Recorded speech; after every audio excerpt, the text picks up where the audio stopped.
AB 1650, a CAR-sponsored bill, was passed by the state legislature that expands what must be included in real estate-related advertising materials.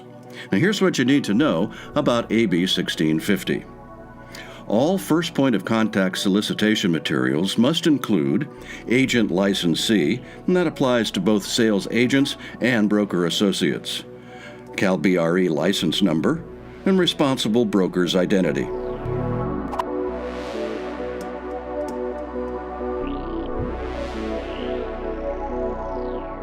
Also, your status, either as a realtor or an agent, must be indicated when the name of the company does not make clear that the advertisement is by a licensee.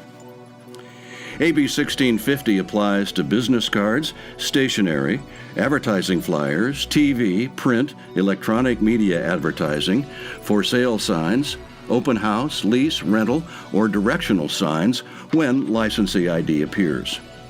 AB 1650 also applies to any other material designed to solicit a professional relationship between the licensee and a consumer. The one exception, AB 1650 does not apply to any for sale signs, open house, lease, rental, or directional signs that only display the responsible broker's identity. No sales agent or broker associate information can appear on those signs.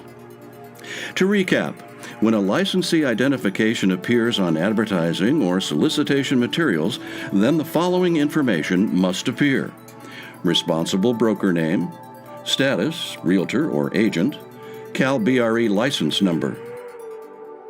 Don't forget that under the NAR Code of Ethics Practice 12-5, any advertisement of real estate services or listed property in any medium must disclose the name of the firm. For electronic media advertising, including social media, when the post is designed to solicit the creation of a professional relationship, you must include the agent name, license number, responsible broker name, and realtor status.